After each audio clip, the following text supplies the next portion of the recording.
துளாராசி அன்பர்களுக்கு 2026ஆம் ஆண்டிற்கான ஆங்கில புத்தாண்டு நல்வாழ்த்துக்களை அம்பிகை யூடியூப் சேனல் மூலமா உங்களுக்கு தெரிவிப்பதில் மற்றற்ற மகிழ்ச்சி எனக்கு. சென்ற ஆண்டு பாக்கிய குருவா இருந்துட்டு இருக்காரு. வர மே மாசம் வரைக்கும் உங்களுக்கு பாக்கிய குருவா தான் இருப்பாங்க. இந்த குரு ஜூன் 2ஆம் தேதியில இருந்து தசம குருவா ராசிக்கு 10ஆம் வீட்டுல குரு பயிற்சி அடைய போறாரு. உச்சத்தன்மையை அடைகிறாரு. 10ல குரு இருந்தா பதவி பறி போயிருமே அப்படின்ற கவலையில சில பேர் கேள்வி கேட்குறீங்க. 10ல குரு இருக்கிறதுங்கிறது இருக்கிற சூழ்நிலைகள்ல இருந்து உங்களை உயர்த்தும். அதுதான் இந்த 10ல் குருவோட செயல்பாடு.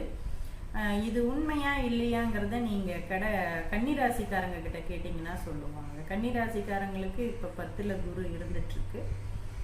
இதை நீங்க அவங்க கிட்ட கேட்டீங்கன்னா ஆமாங்க, சென்ற வருஷம் இருந்த நிலையை விட இப்ப அந்த சூழ்நிலையில இருந்து மாறி இன்னும் கொஞ்சம் உயர்நிலைக்கு வந்திருக்கேன் அப்படின்னு சொல்லுவாங்க. அதனால 10ல குரு வந்துருச்சு, நீங்க பயப்பட வேண்டாம். அதுவும் இப்ப குரு உச்ச குருவா இருக்கிறார். அதனால நல்ல முன்னேற்றங்களை தரக்கூடிய ஒரு அமைப்பு. தொழில் விருத்தி நல்லா இருக்கும். முன்ன இருந்ததை விட மரியாதை புகழ் கூடும் அப்படின்றதுதான் உண்மை. அந்த 10ல இருக்கக்கூடிய குரு உங்க ராசிக்கு 3ஆம் வீட்டை பார்வை செய்வார். 3, 5, 7 என்ற இடங்களை பார்வை செய்து தைரியம், வீரியம், முன்னேற்றம் இவையெல்லாம் கொடுப்பாரு. எடுத்த முயற்சிகளில் வெற்றிகளை தரக்கூடிய ஒரு அமைப்பு இருக்குது.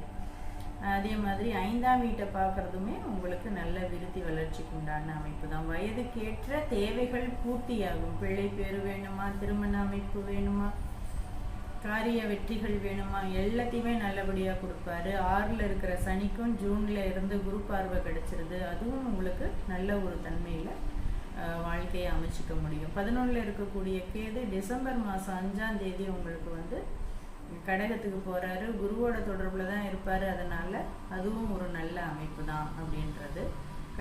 ராகுவை பொறுத்த வரைக்கும் இப்ப ராசிக்கு 5ல இருந்து பிள்ளைகளால் தொல்லைகளை நீங்க அனுபவிச்சுட்டு இருந்தீங்க. அது ராசிக்கு 4ஆம் வீட்டுக்கு வரும். 4ஆம் வீட்டுக்கு வரும் பொழுது ஏதாவது பிரச்சனை இருக்குமானா குரு பார்வையில் இருக்கிறதுனால அடுத்த ஒரு வருஷத்துக்கும் பெரிய தீங்குகள் எதுவும் இல்லை. மொத்தத்துல இது உங்களுக்கு இந்த வருடம் இருக்கிற மாதிரியே பலன்கள் அடுத்த வருஷம் இதை விட நல்ல பலன்களா அமையுங்கிறதுல எந்த சந்தேகமுமே இல்லை. துளாராசினாலே எதை பார்த்தாலும் ஒரு வியாபார நோக்கத்தோடையும் ஒரு நல்லிணத்தோடையும் இருக்கக்கூடிய ஒரு அமைப்பு கொண்டவங்க நீங்க. உங்களுடைய ராசிநாதனான சுக்கிர பகவானையும் உங்களுடைய குலதெய்வத்தையும் தொடர்ந்து வழிபாடு பண்ணிட்டு வர பட்சத்தில் உங்களுடைய எண்ணங்கள் நிறைவேறக்கூடிய அமைப்பு இவ்வாண்டு உண்டு. வாழ்த்து.